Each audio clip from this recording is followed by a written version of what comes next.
¿Qué tal a todos? Bienvenidos a la temporada número 2 del podcast de los VFX. Yo soy Mitch y este es el episodio número 2. Esta vez tuve oportunidad de platicar con Isabel Ales. Ella es Lighting Pipeline TD en DNEG. Y fíjense que esta plática se tornó bastante interesante ya que, pues bueno, cuando nos referimos a efectos visuales, a los VFX, pues casi siempre lo primero que se nos viene a la mente es todo lo que vemos en pantalla, ¿no? Todo llámese explosiones, dinosaurios, robots, todo lo que es, digamos, creado, ¿no? Entonces, para que ese resultado se vea en pantalla, pues tuvo que haber pasado por diversos procesos, por diversos flujos. Entonces, pues tal departamento se tuvo que comunicar con tal departamento, tuvo que pasar por las diversas supervisiones, pero digamos que toda esta parte de los procesos o de los flujos de la información que tiene que pasar de un punto A a un punto B, pues es esa cosa que, digamos, no se alcanza a ver, ¿no? Pero es de suma importancia. Esta parte es el core, es la base, es lo que hace que se mueva la información. Entonces, Isa está dedicada a eso. Ella nos da una plática bastante interesante de cómo es que llegó a la conclusión de que, pues, ahí era donde, digamos, a donde pertenecía. Sin más, los dejo con el podcast, espero les guste.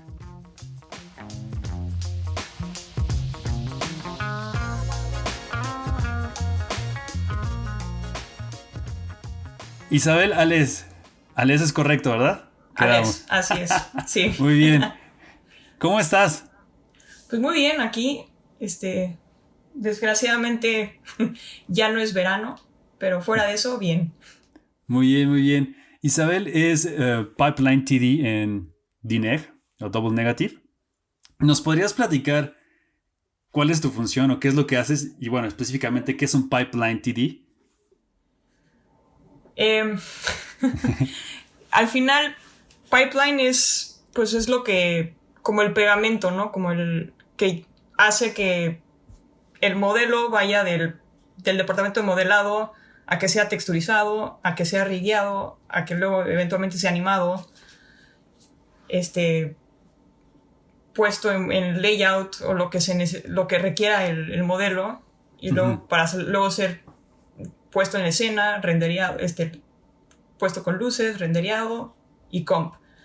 Y el pipeline es todo lo que no se ve que hace que se pueda pasar de proceso A a B a C hasta Z y que se pueda regresar, ¿no? Si hay notas, pues tienes que poder regresar dentro del proceso para poder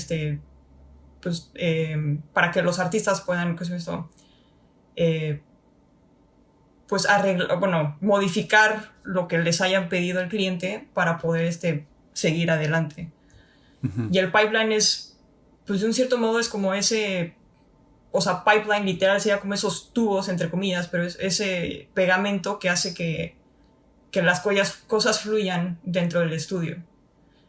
Ahora, fluyan es un término un poco muy bonito. Sí. La realidad es que pues el flujo depende de cuestiones, pueden ser cuestiones técnicas, pueden ser de muchas cosas, y es ahí donde entro yo. Yo no desarrollo el pipeline del estudio, yo ayudo en partes pequeñas de esa infraestructura.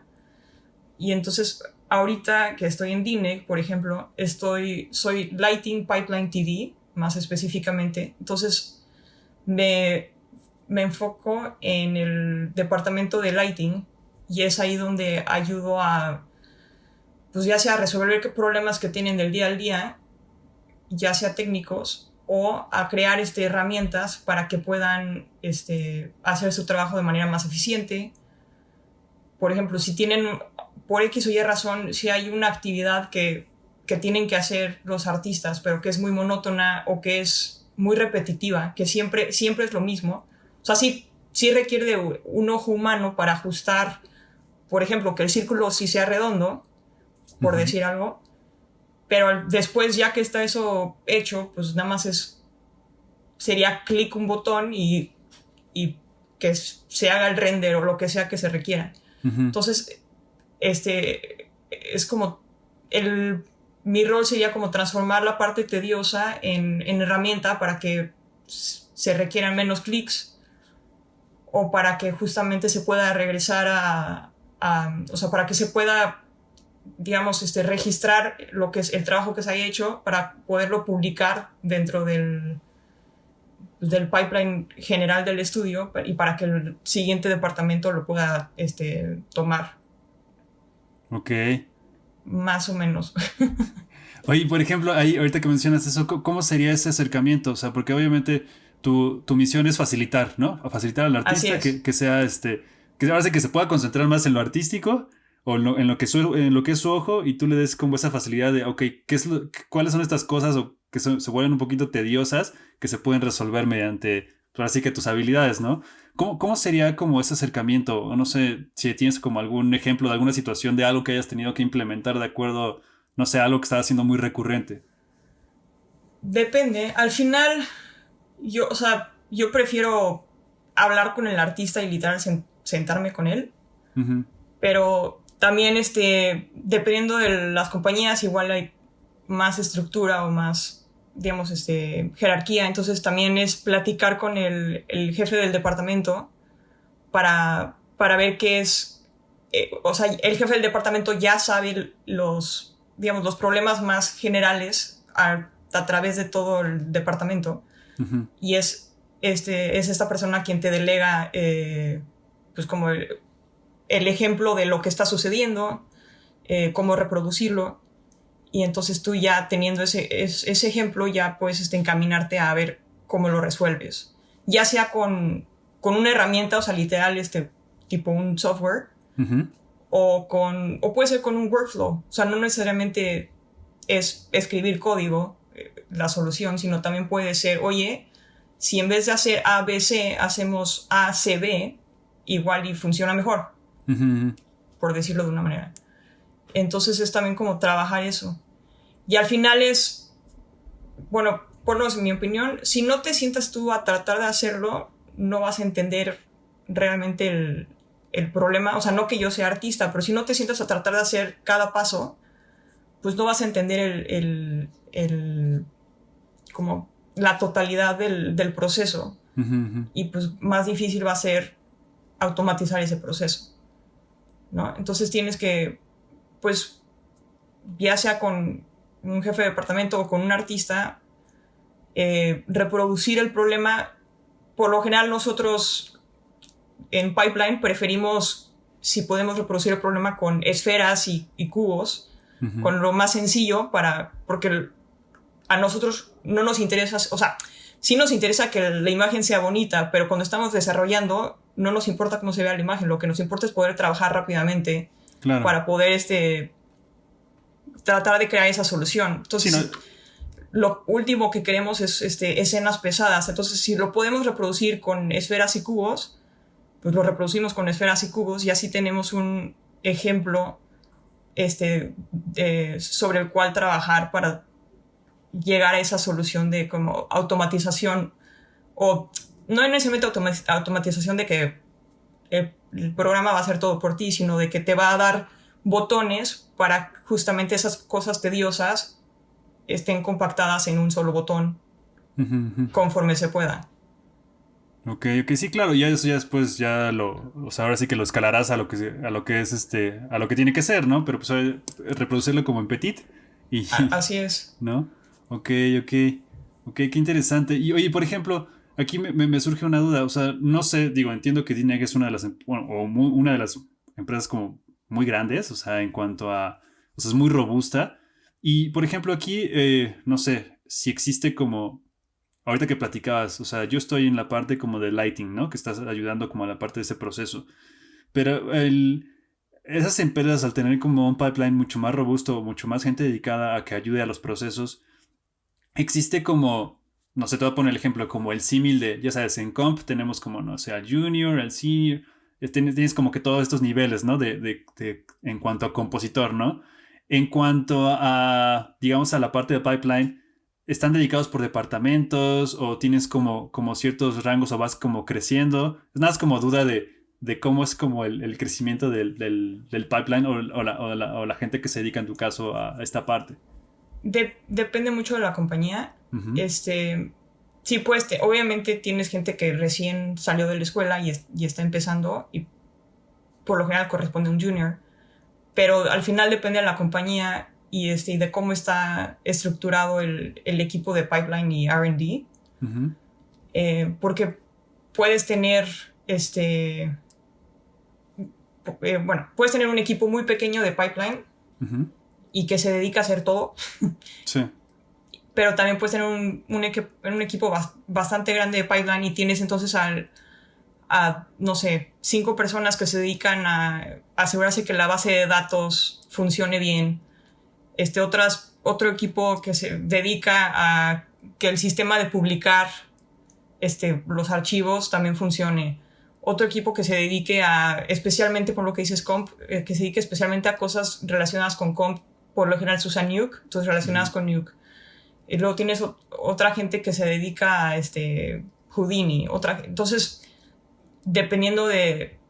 Al final depende mucho del tamaño de la compañía, yo creo, pero también como de cómo empezó la compañía y de la mentalidad. Claro. Como tal, junior, mid, senior, no es... Bueno, de mi experiencia no es algo que necesariamente está en el nombre del rol, sino es más conforme vas creciendo dentro de la compañía, conforme vas agarrando responsabilidades o te dan responsabilidades. Pero también depende del equipo en el que estás. O sea, si te dedicas a asegurarte que la base de datos esté bien, por lo general no eres un junior, sí. ¿no? Sí, mucha responsabilidad, ¿no? O sea, exacto. Sí. O sea, no que un junior no pueda trabajar ahí, pero hay... O sea, si algo se rompe dentro de la infraestructura de la base de datos, pues nadie puede trabajar, ¿no? Entonces el riesgo o la severidad de problemas que pueden surgir en ciertas áreas, pues varía, ¿no? Entonces ahí es donde se va como un poco cambiando los rangos. Claro, pero claro. Al final, cada compañía lo que quiera, no es... O sea, he visto varias cosas. Ok. Y por ejemplo, digo, si se puede saber, en DNX, ¿cuánta gente está dedicada al pipeline? O más o menos. ¿O qué tan específicos son? La verdad no sé cuántos somos. Yo creo que está como por ahí de 100. Sí. Lo que pasa es que DNX es una compañía gigante. Tiene oficinas en Londres, Montreal, Vancouver, Chennai, Mumbai y creo que Los Ángeles y de seguro en algún otro lado. Entonces, y hay gente de pipeline en todas partes. Obviamente hay... DNX empezó en Londres, entonces la gran parte del equipo de pipeline está ahí. Pero al final es tan grande y somos tantos en general como empresa que la verdad es que no sé, no conozco a todos, no sé qué tanto, como el extent, o sea, qué tanto, el equipo de pipeline, como que qué tanto se extiende en comparación del tamaño de la compañía o del número de artistas. La verdad es que no conozco el número. Ok, pero por ejemplo, perdón, vas. No iba a decir, ¿de qué es más de lo que he visto cuando estuve en Mr. X? Definitivamente, eso te la puedo responder fácilmente. Sí, bueno, me refería a la parte, tú estás ahorita en Vancouver, ¿correcto? Sí. Entonces más bien, sí, porque supongo que global, pues obviamente debe ser como bastante, ¿no? Pero en esta área donde tú estás, en Vancouver, en DNX Vancouver, sí más o menos, ya con esto nos das una idea bastante grande del monstruo que es, ¿no? Sí, en Vancouver creo que del lado de como pipeline, o que le llamamos, bueno, pipeline y R&D, que en DNX se llama Production Technology, creo que somos unos entre 15 y 20, como por ahí. Ya. Sí, algo así. Y por ejemplo, más o menos, ¿cuántos artistas están en Vancouver? O sea, solo como para tener una dimensión de la cantidad de artistas, es la gente de Pipe, ¿no? Ahorita no sé, pero la capacidad del estudio de Vancouver es como de 500 personas. Ok. O sea, eso incluye administración, Sí, claro. RH y demás, pero sí, la proporción es un poco desproporcionante. Sí, exacto, sí, porque pues a final de cuentas hay que, digo, independientemente de qué, pero pues hay que sostener todo eso, ¿no? Porque es como el core, ¿no? Es la base que nadie ve, pero pues es tan importante toda esa parte, entonces, pues sí, más o menos tener como una dimensionar, ¿no? De quiénes son los que soportan toda esa cantidad o esa posible capacidad, ¿no? Así Oye, es. está Sí. súper interesante esa parte. Sí, en general somos pocos. Sí, sí, ya viéndolo en ese sentido, pues sí digo, ok, Sí. no, pues sí, hay que dar servicio a todos esos artistas, a toda esa parte administrativa, pues sí, es un trabajo bastante, demandante, me imagino. Oye, y cuéntame, o sea, ya ahorita, bueno, ya me platicaste de esto, pero que era muy importante saber, pero tengo muchísima curiosidad, me quisiera ir un poquito más atrás. Eh, tú estudiaste mecatrónica, ¿correcto? Así es. Entonces quisiera que platicaras un poquito pues cómo ha sido este camino, ¿no? O sea, empezando por eso, porque eso me causó muchísima curiosidad, ¿no? De cómo es que vas descubriendo tu camino, ¿no? Entonces dije, órale, qué padre, ¿no? Porque, digo, a muchos les pasa eso, ¿no? Que empiezan en algo y terminan en otra cosa, pero pues hay como puntos como similares, ¿no? Entonces, pues más bien si me puedes compartir un poquito de eso. Sí, pues mira, la verdad es que aún más atrás, cuando salió Toy Story, Ujú. yo tenía como 6 años, ¿eh? O sea que apenas sí me acuerdo, pero me acuerdo Sí. que yo estaba rayada de la película, ¿no? Ujú. Pero no nada más la película como historia, sino quería saber cómo se hizo. Ujú. Y me acuerdo, una vez vi una revista, o sea, yo estaba como en sexto de primaria o primero de secundaria por ahí, y me acuerdo que vi un artículo en una revista y algo comentaba sobre modelado en 3D, y me acuerdo perfecto que había una imagen de un wireframe Ujú. de un modelo, y yo así de quiero saber hacer esos alambres en Sí. la computadora, yo quiero saber hacer eso. Ujú. Y la verdad es que después se me olvidó, o sea, sí, siempre como que tuve ese interés, Ajá. pero nunca me metí a hacer yo algo. Y cuando llegué a la carrera, escogí ingeniería mecatrónica porque siempre me ha gustado la tecnología en general. Ujú. Y al final me fui a ingeniería y mecatrónica porque, pues, de hecho, bueno, aquí tengo muchas cosas en este cuarto, pero tengo un buen de cosas de electrónica. O sea, siempre me gusta como esa tangibilidad de las Ujú. cosas. Ok. Y pero dentro de la carrera, bueno, yo estudié en el TEC y Ujú. en el campus Santa Fe justo estaban dando la carrera de animación y arte digital. Ujú. Y tuve la oportunidad de algunas materias que son, ya no me acuerdo si les llaman optativas o como se llamen, que puedes meter materia de alguna otra carrera. Sí, Ujú. si el director de carrera te lo acepta. Ujú. Y yo acabé metiendo materias de la carrera de animación y arte digital. Ok. Entonces metí modelado en 3D, introducción a gráficas por computadora, que es, bueno, ahorita regreso ahí, Ujú. y una de videojuegos, como introducción a videojuegos.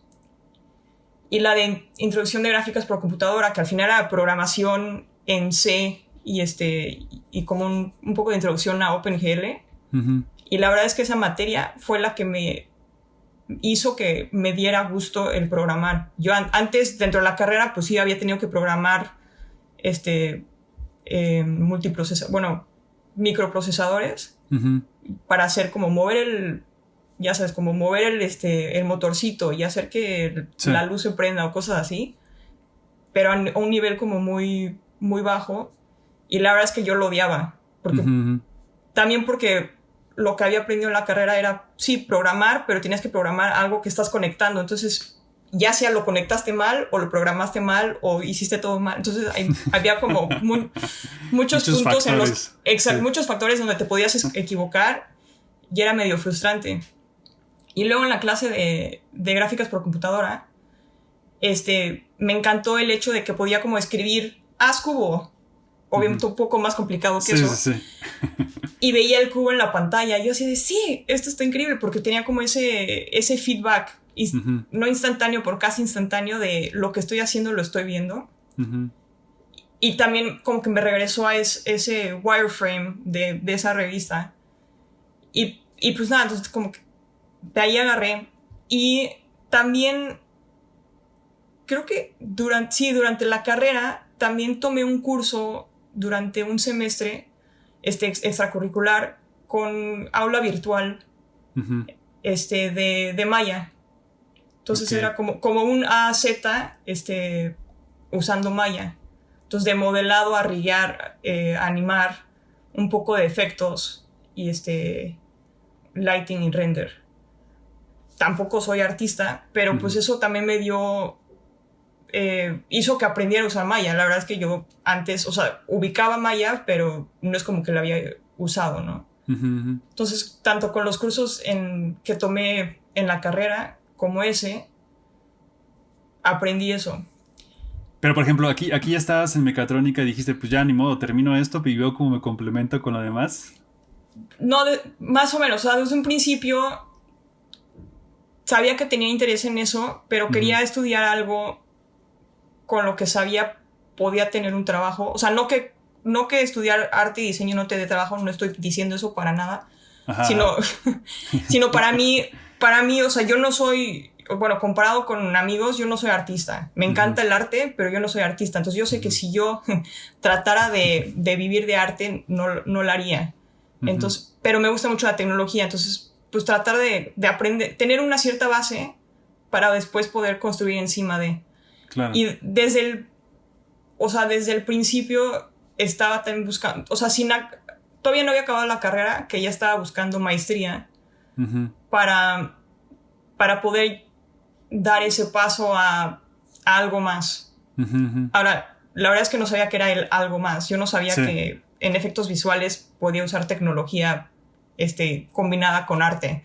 Yo creía que era solamente arte. Entonces, muchas de las maestrías que estaba buscando eran más como arte, porque no sabía que. Porque si buscaba en tecnología era muy técnico y muy como. Mucho de investigación que no me interesaba. Lo que me interesaba más como el proyecto. Claro. Y acabé encontrando una maestría aquí en Vancouver, que se llama la maestría en medios digitales. Ujú. Y es una maestría que es, al fin, o sea, no es ni de investigación y tesis, ni de cursos normales, sino es de proyectos. Es una maestría como de año y medio y cada semestre te ponen, o sea, es muy chica, la clase es como de 50 personas, Ujú. ¿qué se me está? De carreras distintas o de historial distinto. O sea, tienes ingenieros, como tienes comunicólogos, como tienes artistas, fotógrafos, gente de negocios dentro de esa misma maestría. Y entonces cada semestre lo que hacen es, la escuela forma un equipo de 5 o 6 personas, obviamente con esas cualidades distintas, y les dan un proyecto. Ahora, este proyecto no es algo que se inventaron, sino es gente real, empresas reales que van con la escuela y les dicen, oye, quisiera trabajar con ustedes para tener, o sea, Ujú. como contratarlos, entre comillas, para tener este grupo de estudiantes que trabaje para ellos o que les hagan un producto dentro de los 3 meses que es el semestre. 3, Ok. 4 meses, ya no sé cuánto duran los semestres. Ujú. Y esa forma como de trabajar en proyectos con gente que no es ingeniero como tú, sino es artista, es otras cosas. Ujú. Y es como o sea, ahí es como aprender a congeniar, a empatizar con los demás, y a tratar de resolver, o sea, te dan un problema y a tratar de solucionarlo de alguna manera. O sea, no, igual y la solución que das no es perfecta, pero es que le dicen un MVP, ¿no? El Minimal Viable Product, ¿no? Que Ujú. das como un ejemplo, un prototipo de cómo se podría solucionar. Y al hacer parte de esa maestría,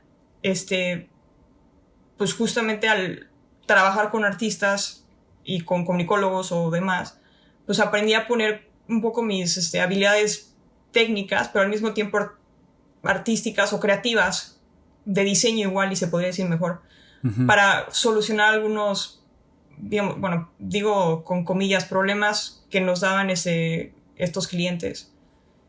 Y eso me enseñó como de que sí existe esa convergencia de arte y tecnología, y que no todo es 100% arte o 100% tecnología, y que para hacer algo, lo que sea, tienes que poder comunicarte con los demás, y los demás por lo general no son tú, o no son gente que tiene la misma historia que tú.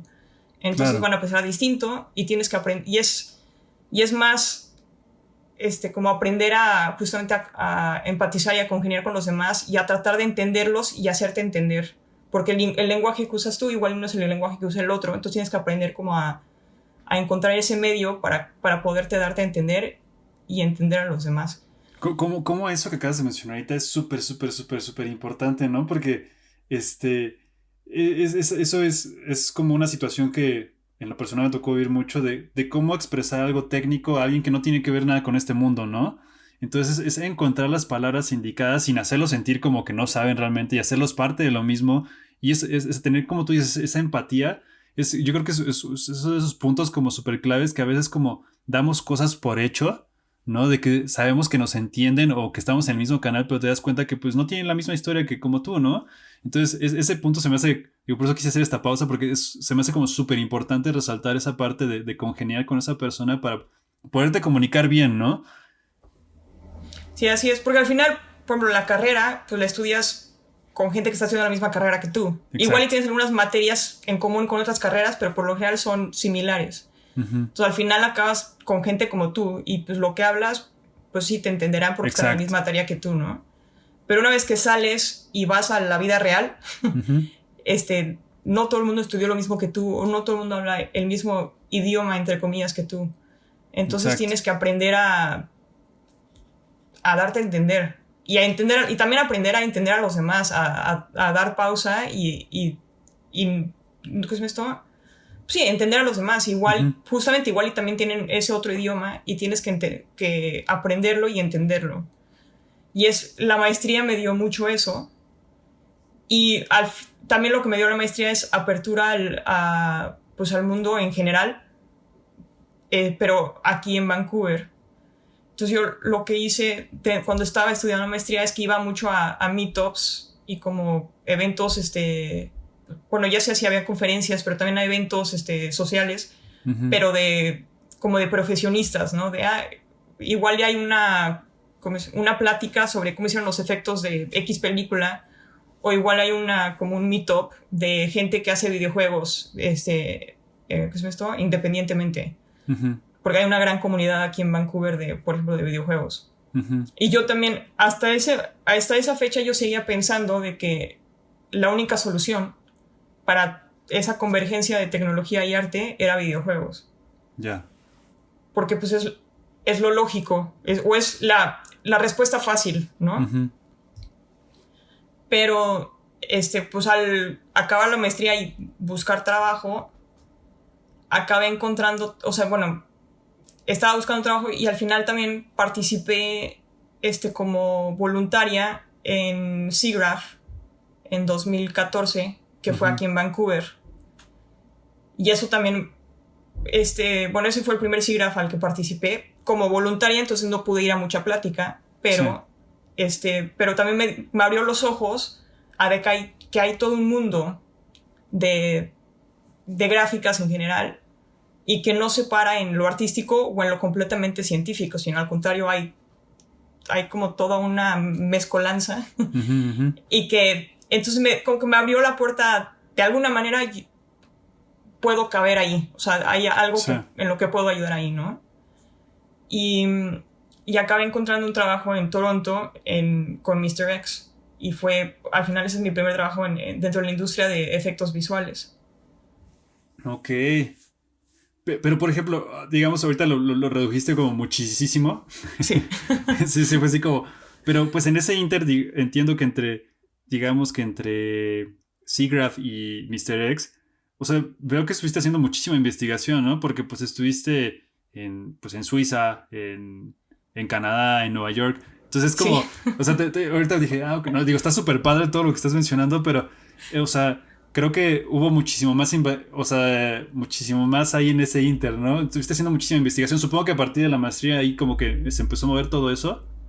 De hecho, desde antes. Ok. Suiza fue porque hice una práctica profesional, o sea, dentro de la carrera con el TEC. Ujú. Hice un semestre en Suiza, pero no en una escuela, sino en un centro de investigación.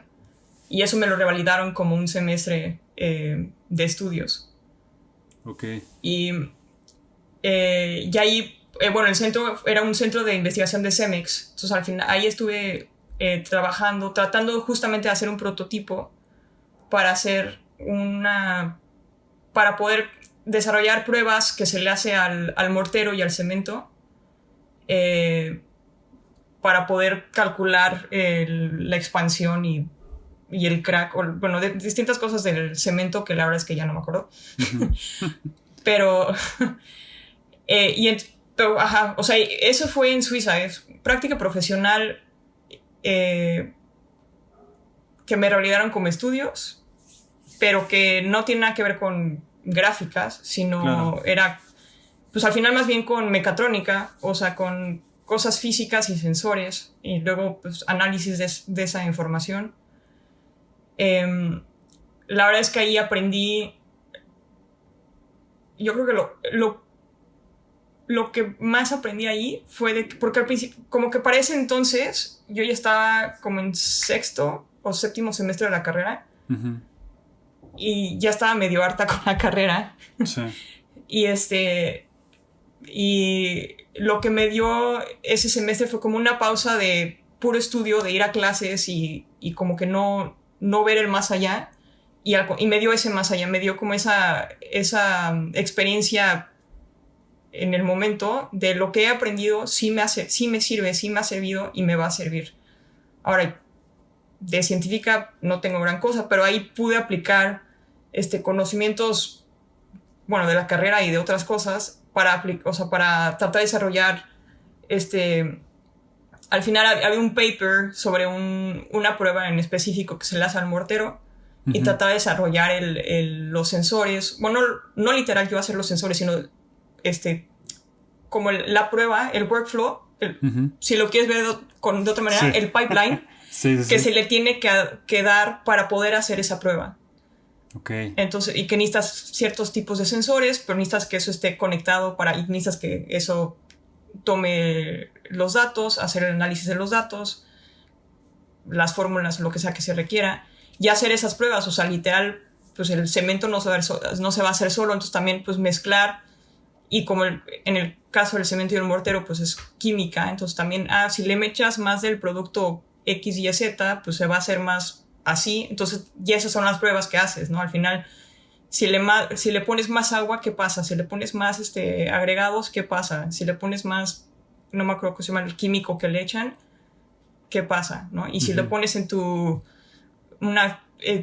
sea, si lo pones a, no sé, 80% de humedad, 30 grados, el mortero se va a curar de una cierta manera, pero si lo pones a 20 grados con, no sé, 30% de humedad, se va a curar de otra manera, ¿no? Entonces, esas condiciones, esos análisis. Ujú. Ahora, no me voy a meter en más cosas de mortero porque la verdad es que ya no me acuerdo, Sí. pero lo que me dio es pues me hizo poder poner en práctica lo que había aprendido. Porque yo Ujú. la verdad es que para ese momento en la carrera ya estaba medio harta de, sí, aprendo, voy a clase, tomo exámenes, no me va mal, pero ¿y después? Sí. ¿No? Y lo que me faltaba es como esa experiencia real, Ujú. no mandada por la escuela, sino porque la estás viviendo y Ujú. tratar de resolverlo, ¿no? Ok. Y Y de ahí yo creo que aprendí también que me gusta mucho es o sea, estar en ese momento de, o sea, tratar de resolver las cosas. Sí, de que tienes un problema y lo tienes que resolver. O sea, que me interesa como esa investigación, pero de resolver el problema de manera práctica, ¿no? De, necesito algo ahorita. Y entonces esa experiencia fue dentro de la carrera. Ujú. Y fue al regresar, de hecho, que hice los cursos, que llevé las optativas de la carrera de animación y arte digital. Ok. La experiencia que tuve en Nueva York, esa fue por parte de la maestría. La maestría que llevé es requisito hacer una práctica para poder graduarte. Entonces, la maestría, el centro trata de, tiene bastantes contactos y cuando pueden hacen, pues llevan como una plática de, mira, fulanito de tal, ¿no? De la compañía X, Y o Z. Uh-huh. Y ahí conocí a Ken Perlin, que es uno de los pioneros de las gráficas por computadora. Y me invitó a hacer mi práctica con él. Okay. Entonces fue así como me fui a Nueva York. Estuve, creo que fue 4 o 5 meses en Nueva York y como al final como si fuera yo research scientist, uh-huh. Con Ken Perlin como mi guía. Okay. Ahí trabajé en un proyecto como de realidad virtual, pero con objetos físicos. O sea, la idea era tratar de dar feedback tangible, feedback uh-huh. Áptico, dentro de cuando tú estás en una sesión de realidad virtual, uh-huh. que tengas ese feedback físico.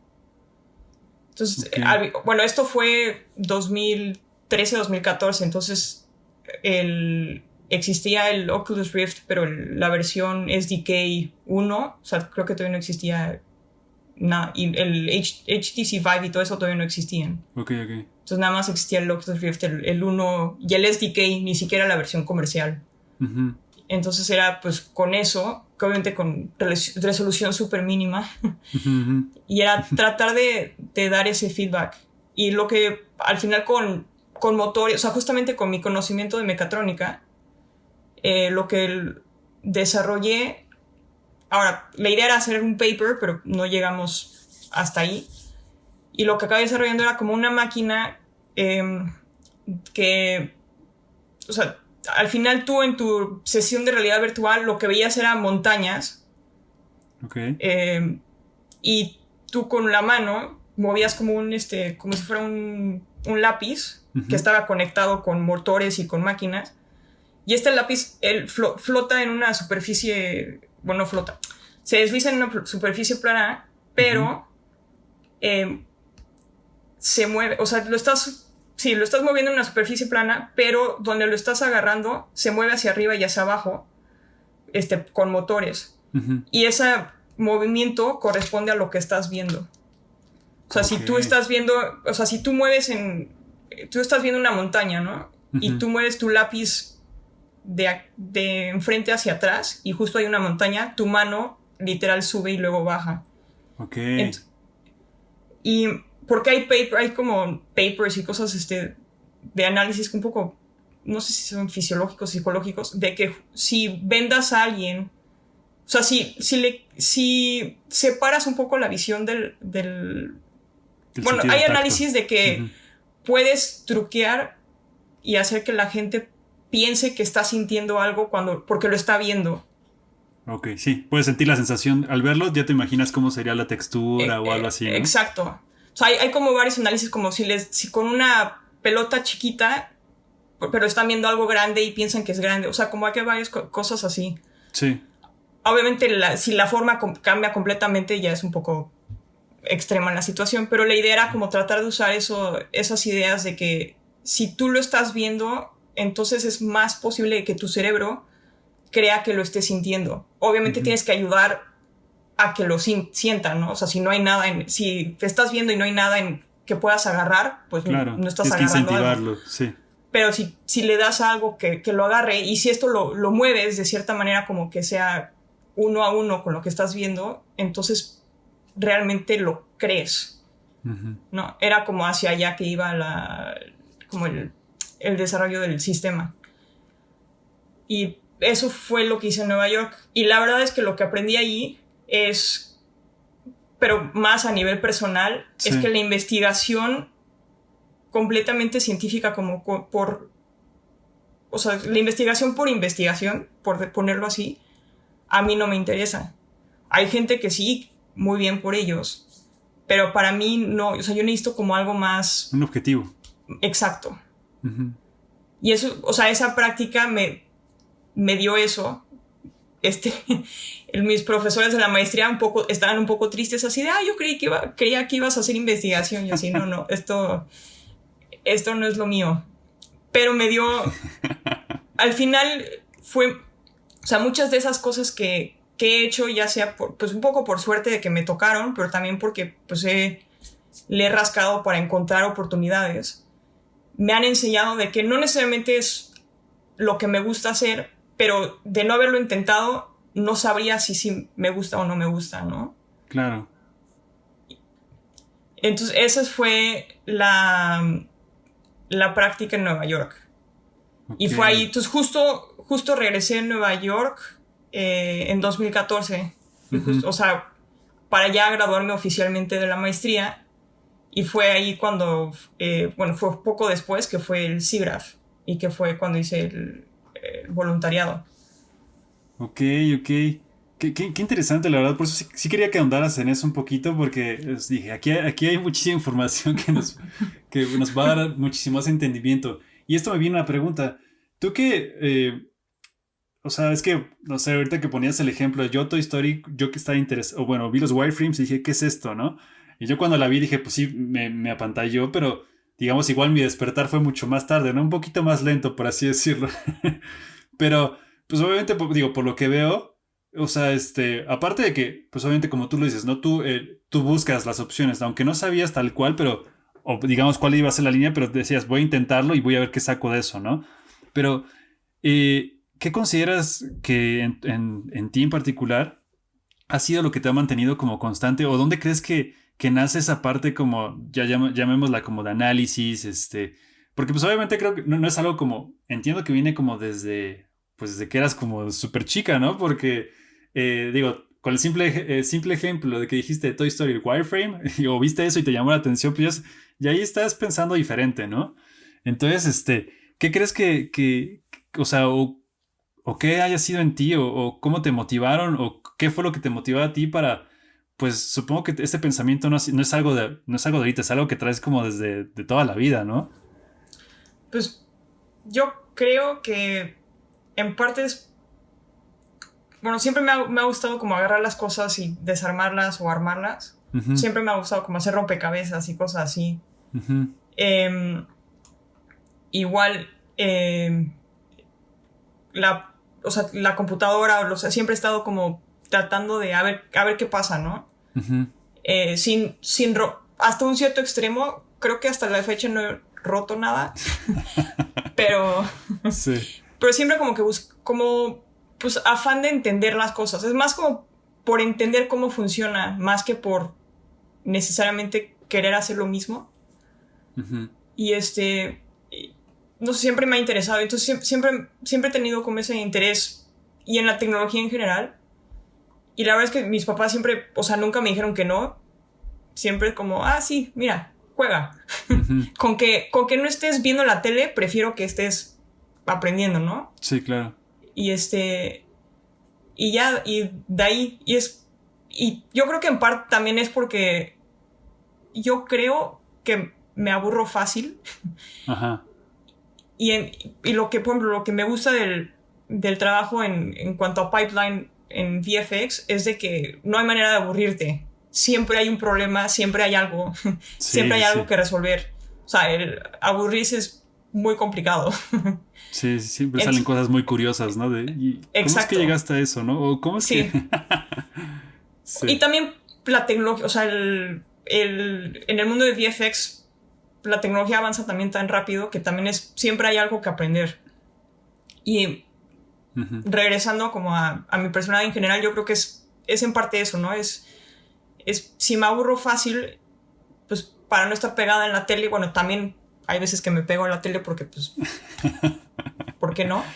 Pero para no estar pegada a la tele, ¿qué puedes hacer, no? ¿Y qué puedes hacer? Y sobre todo lo que siempre me ha gustado, ahorita si subo mis manos. O sea, ¿qué puedes hacer con las manos? Siempre es agarrar algo, ¿no? Por ejemplo, no tengo aquí, pero hubo un momento que me dio interés por los cubos Rubik.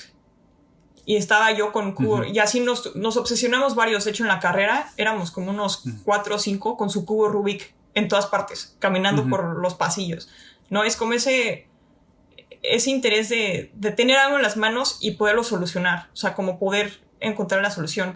Igual de chiquita me acuerdo siempre, cuando íbamos de viaje por la República, o sea, si íbamos a Oaxaca o demás, y siempre en mercaditos, si encontraba de esos rompecabezas como de alambre, ¿no? De que tienes como un anillo como enrollado y no sé qué, eso era lo que yo compraba. Porque es esa como, tengo un problema en mis manos y si le muevo, en algún momento dado lo va a poder solucionar. Y ya que lo solucionas es como, a ver, espera, ¿cómo le hice? Porque como estuve moviéndole, ni me di cuenta, y es como, a ver, tratar de volverlo a hacer. Ok, ahora ya lo entendí. Ahora ya me aburrió necesito otro. Quiero subir el nivel, ¿no? ¿Qué es lo que sigue? Exacto. Pero sí, esos ya no la tengo, pero tenía una colección como de 20 de esas cosas, de que viaje que iba al mercadito, iba al puesto al que tenía ese tipo de rompecabezas. Ok. Qué interesante. Y por ejemplo, ahorita, es que sí, o sea, ya digo, todo lo que mencionas me hace sentido y obviamente ya digo, ok, o sea, hace mucho sentido el por qué está ahí, ¿no? Ahora con toda esta información.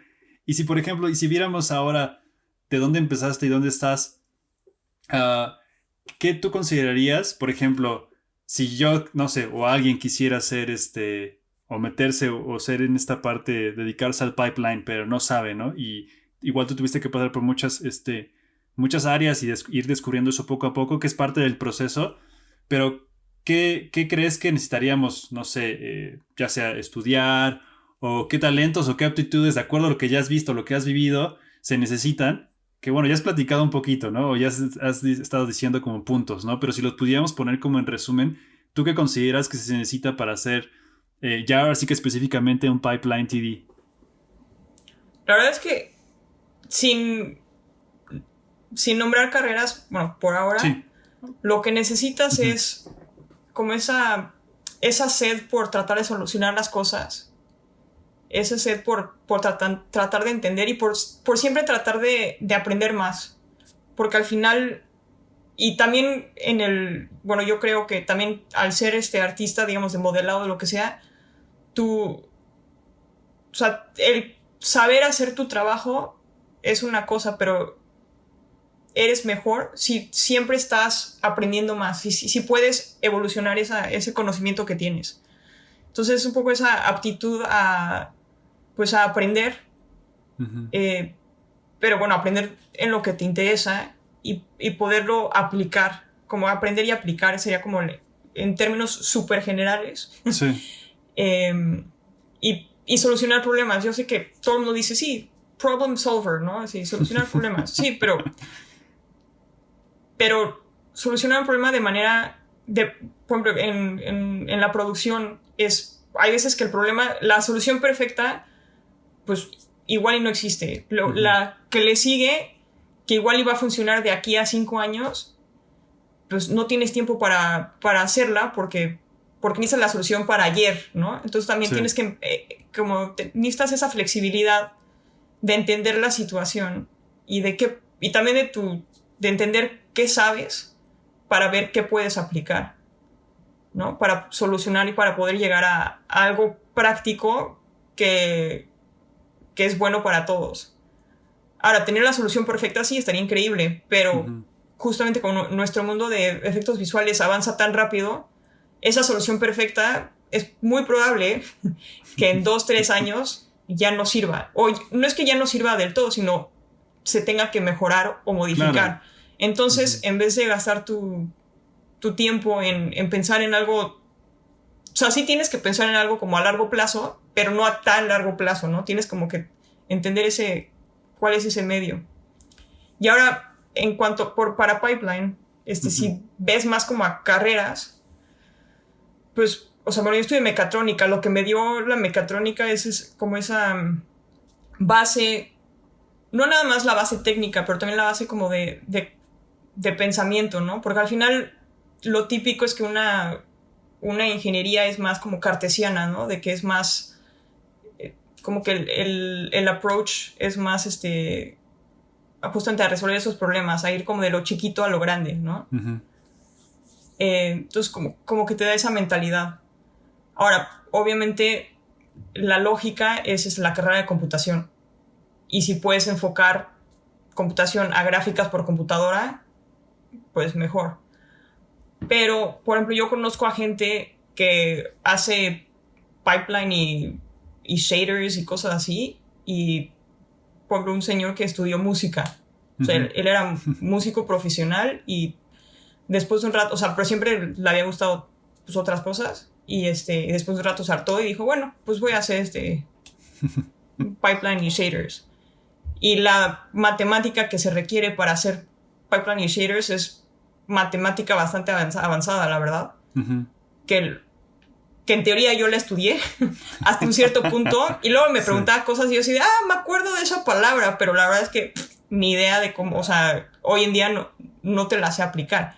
Porque sí, llevé la clase, pude hacer los exámenes, pero como no tuve una experiencia práctica, o sea, justo, o sea, con esas fórmulas, digamos, pues no, que sería como análisis de señales, uh-huh. Pues no me acuerdo. Ahora, podría volverlo a buscar. Hoy en día todo está en internet, lo podría volver a buscar y volver a estudiar por mi cuenta, probablemente. Uh-huh. Pero pues es al final es conocimiento que puedes conseguir. O sea, lo que aprendes en la carrera, yo creo que lo más importante, la carrera que sea, lo que tienes que aprender es esa aptitud a aprender y a tratar de siempre mejorarte. Y no por calificaciones, sino por ti mismo, ¿no? Ese como gusto de tú siempre estar como medio al pendiente de lo que sucede y poder como aprender y entender más. Es lo que diría yo, porque pues sí, en efecto, o sea, conozco gente que no ha estudiado computación y ahí está, ¿no? Sí, claro, digo, no es que haya una regla tal cual, pero pues no. Si lo pudieras poner como guía, pues más o menos por ahí podría ser la línea, ¿no? O las cosas en las cuales hay que poner atención en caso de que por ese, digamos, sea como por ahí podría ser tu camino, ¿no? Entonces, esos puntos podríamos decir que no estás en la carrera equivocada, ¿no? Solamente es saber si... Sí, o que hay camino que hay camino de, o sea, donde estés hay camino a. Ahora, exacto. Si quieres el camino más directo, pues sí, hay carreras que literal son de animación y arte digital, ¿no? Uh-huh. Entonces, pues, ya ahí, por lo general, hay materias que son técnicas. Uh-huh. Ahora no son necesariamente el 100% técnico, o sea, la carrera no es 100% técnica o 100% artística, pero por lo menos te da esa idea y ese conocimiento y ya después te puedes enfocar a lo que quieras. Claro. Obviamente la carrera más directa es la que es literal carrera dedicada. En efectos visuales, ¿no? O sea, sí, dedicada exacto. A esto. Sí. Pero de ahí realmente cualquier carrera te puede dar puerta a esta industria, pero tienes que trabajarlo, o sea, no, la puerta no se te va a abrir sola, ¿no? Tienes que trabajarlo y también pues, poder demostrar de que tienes un cierto conocimiento dentro del área, ya sea porque lo aprendiste por ti mismo o porque lo estudiaste, uh-huh. ¿No? Ok, me parece como muy puntual todos estos detalles que acabas de mencionar. Sí, no, digo, sin duda vámonos directo, ¿no? Oye, Isa, y por ejemplo, en tu experiencia,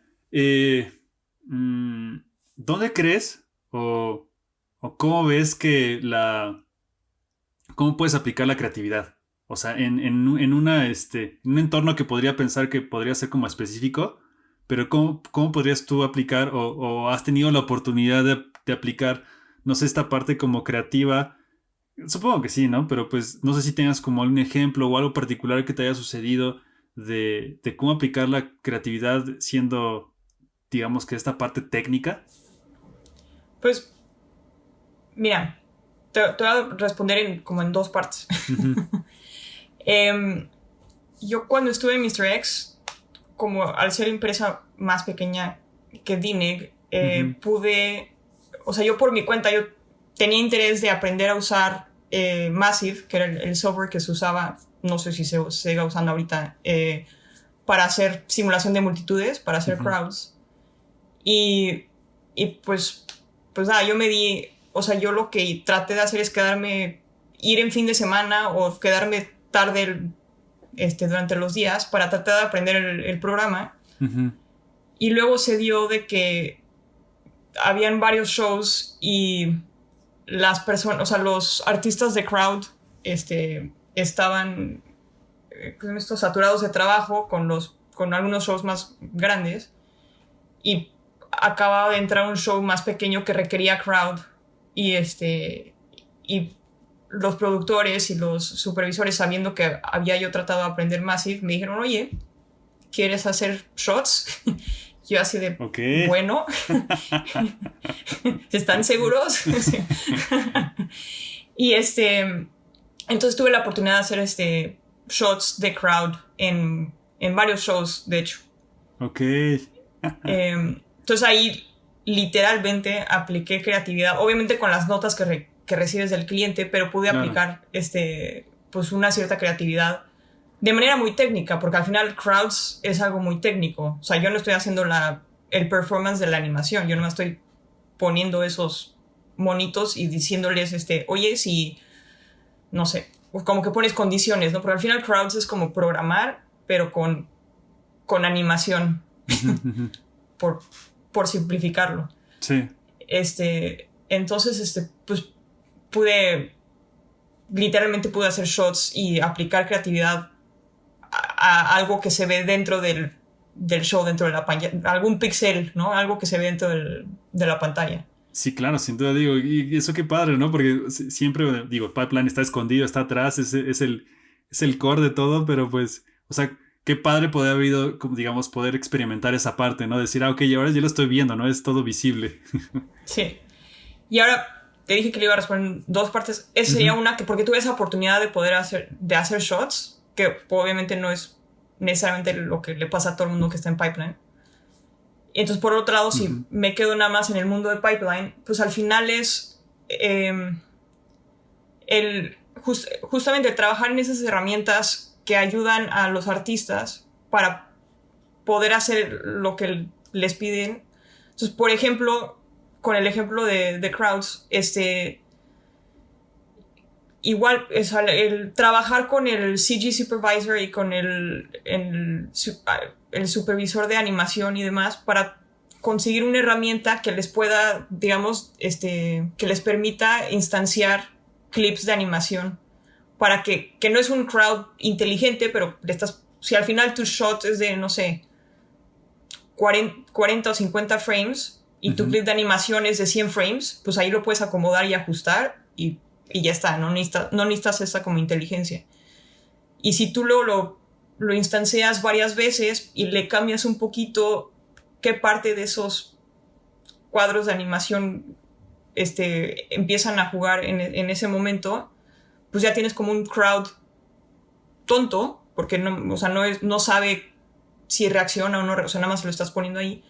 Pero, por ejemplo, el desarrollar ese workflow y las herramientas para ayudar a poner eso, para poderlo pasar a lighting y demás, pues es un poco pues una manera de que tú, al ser Pipeline, ayudar dentro de la creatividad. Yo literal no coloqué a los monitos animados, pero ayudé a que se puedan colocar, ¿no? Porque de no ser así, pues poner a 50 monos animados, pues con rigs y literal animarlos, pues es, bueno, pesadísimo y toma años y probablemente no sería viable, ¿no? Entonces, si consigues una solución pues un poco intermedia, porque también hacer crowds también puede ser caro, porque necesitas hacer el rig de crowd, o sea, si no lo tienes o lo que sea, necesitas pasar la animación, el rig de crowd, hacer el cerebro, o sea, y luego ya que hiciste todo eso, empiezas a hacer los shots, ¿no? Entonces, sí, muchísimo buscar un punto medio de que, bueno, si ya tienes varias animaciones de mock-up o lo que sea, que son medio largas, pues las puedes igual reusar así, sin modificar, sin necesitar como el cerebro del crowd, y lo pones en tu escena y ya está, sin y luego si necesitas como en la parte, híjole, voy a pochear horrible, en el foreground. Está bien. La parte más cercana al cuadro, no, la verdad es que no sé cómo si casi nada de películas, no sé cómo se dice ni en español ni en nada. Al final, pues ayudar a los artistas a que puedan conseguir lo que el cliente pide, lo que pide el supervisor, pero no necesariamente de la manera, o sea, buscar la manera menos peor o menos dolorosa de un cierto modo para poder llegar a eso. Y también trabajando, o sea, como lo que decía, ¿no? Del crowds, pues pueden ser caro, ¿no? Hacer crowd. Entonces, y si igual y no se requiere, o sea, igual y sí, dependiendo también trabajándolo con el productor, igual también dice, oye, espera, ¿cuánto tiempo te vas a tardar en hacer eso? Sabes que mejor conseguimos otra solución, ¿no? Claro. Entonces, también como trabajándolo así.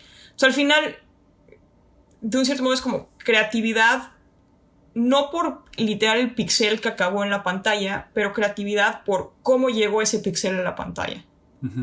Es como la manera que puedes aplicar un poco de creatividad.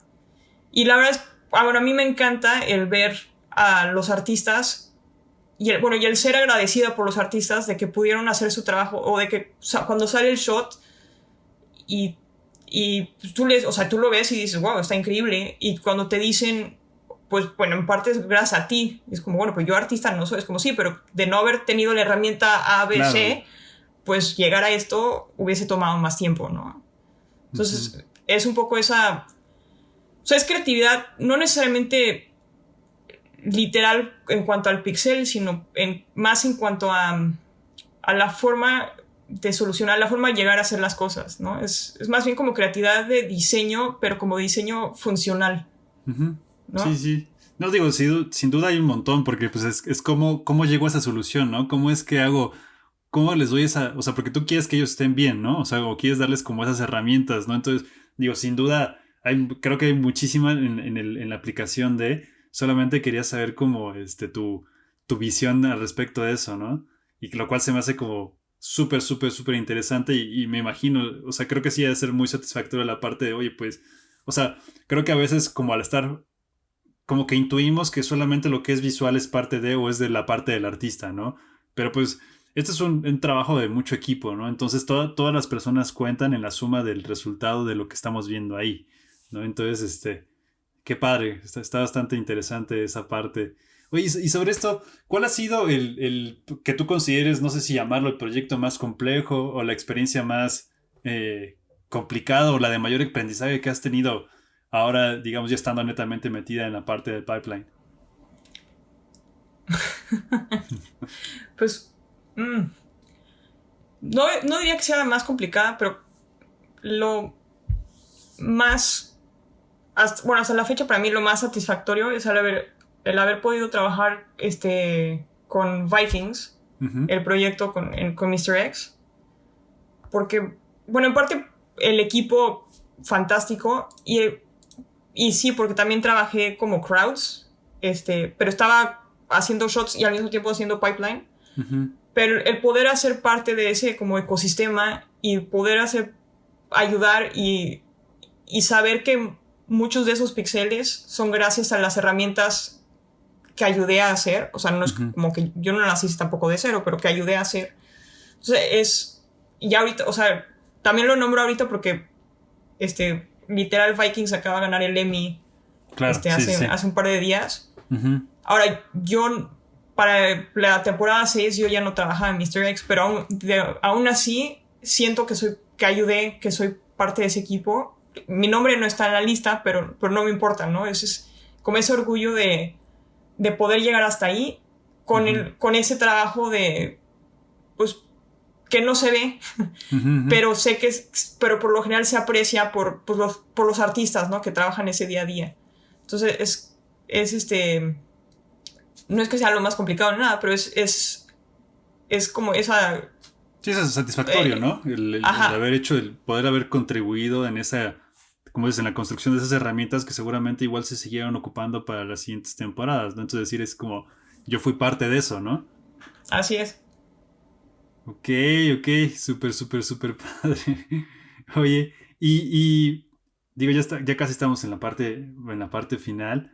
¿Qué es lo que te habría gustado escuchar cuando empezabas en este show? Digo, aunque aún no sabías qué realmente era, pero ¿qué es lo que, hay algo que, ya haciendo como un análisis o una retrospectiva de todo lo que ha sido, hay algo que, no sé, llamémoslo, no sé, un consejo de algo, de alguien que te hubiera gustado como escuchar antes? Mm, em, no sé, la verdad es que, o sea, a pesar de que mi camino no fue tan directo, Ujú, la verdad es que estoy muy contenta de que no fue tan directo porque me ayudó a aprender más cosas y a conocer a más gente. ujú, Eh, ahora, de un cierto modo, o sea, no diría que es consejo como tal, pero de un cierto modo, de haber sabido desde antes de que existen puestos como este de pipeline en el que se requiere conocimiento de tecnología, o sea, de programación, pero idealmente también deberías de tener conocimiento de las herramientas que se usan en el piso, como Maya, Houdini y demás. No que ujú, vayas a hacer tú el arte, pero necesitas entender lo mínimo, porque al final las herramientas que hago yo las hago encima de Maya o encima de Houdini, ¿no? ujú. Entonces, de haber sabido desde antes de que existían estos tipos de roles, igual y me hubiese enfocado antes a buscar algo así y no me hubiese pasado, no sé, la maestría, las prácticas y demás buscando, ¿no? Porque ya habría sabido que ya existía. Ok. Entonces, como tal, no es un consejo de alguien, sino es más bien como un consejo de mí para mí misma del pasado, Ajá, ajá. de que existen estos roles, ¿no? Y que también que no te cierres la puerta a, pues, tecnología y arte son videojuegos. No, todo tiene tecnología y arte. O sea, literal, ¿no? O sea, por ejemplo, eh, eh, un SIGGRAPH hace, creo que es un par de años o algo así, IKEA la compañía de muebles sueca, Ujú, los muebles que tienen en la página de internet son todos renders, sí. ninguno es foto. Ujú, Entonces, pues IKEA, por ejemplo, tiene cosas de pipeline de modelado y exacto. de VFX no aplicado a películas, pero tiene cosas de así, ¿no? Entonces, si te abres un poco a ver qué hay, verás que todo tiene algo en el que puedes aplicar como esta tecnología de programación o demás, y puedes ver que tiene también esa parte de diseño y de arte. Y eso es algo que la verdad como que yo, de un cierto modo, me había cerrado pues no, pues nada más son videojuegos. Entonces me tengo Ujú. que ir a ver qué hay en videojuegos. Pero la verdad es que, o sea, sí he aprendido un poco a usar Unity y demás, pero fuera de eso la verdad es que no lo he usado. No. Ok, ok, ok. Está padre, está padre. Oye, y ya, digamos, ya estando como en tu hoy, donde te encuentras hoy en día, ¿cuál sería como, no sé si llamarlo, pues tu mayor sueño o aspiración, ya estando en este mundo, o qué es lo que qué es lo que te gustaría hacer? Pues la verdad es que me, me gusta mucho estar eh, como trabajar directamente con una producción, con un show, Ujú, más que trabajar para el estudio en general. Entonces es como lo que busco es más como pues más estar cercana a la producción y pues ya sea, si se puede un día, igual llegar como a supervisión CG. O sea, porque, o sea, es posible. Al final, aunque vengas de pipeline, o sea, es justamente al venir de pipeline también aprendes sobre la producción, aprendes sobre cómo se hace el CG ujú. y puedes aspirar, llegar a, pues es otra cosa, pero por lo menos se puede, en teoría el camino también existe para llegar a supervisión CG y la verdad es que más o menos para allá quiero ir. Ok, eso está súper padre. Esta parte como a qué aspiras. Y supongo que eso más es lo que sigue para ti. O sea, para allá te estás apuntando. Porque creo que, digo, ahora ya como que toda la idea es redonda, ¿no? Es como la parte donde vimos de Isa cuando era pequeña y su wireframe. Y es como, ¿dónde quiere llegar? Es como ese, ahí es como, no es que se cierre el ciclo, ¿no? Pero pues hace como mucho sentido esa parte, ¿no? De como ese recuerdo. Oye, Isa, pues ya llegamos a la parte final. ¿Hay algo más que quisieras agregar? No, Sí, creo que ya lo dije todo. no, creo Ah, que tengo sí, mucha sed. por favor. No, pues pues Isa, muchísimas gracias. Muchísimas gracias por este tiempo, por haberte dado este espacio. Sin duda, un montón de información súper, que sin duda, o sea, hoy, ya sé que sé más. Ah, gracias a ti. Muchísimas gracias por este tiempo. No, ¿de qué? Muchas gracias por invitarme.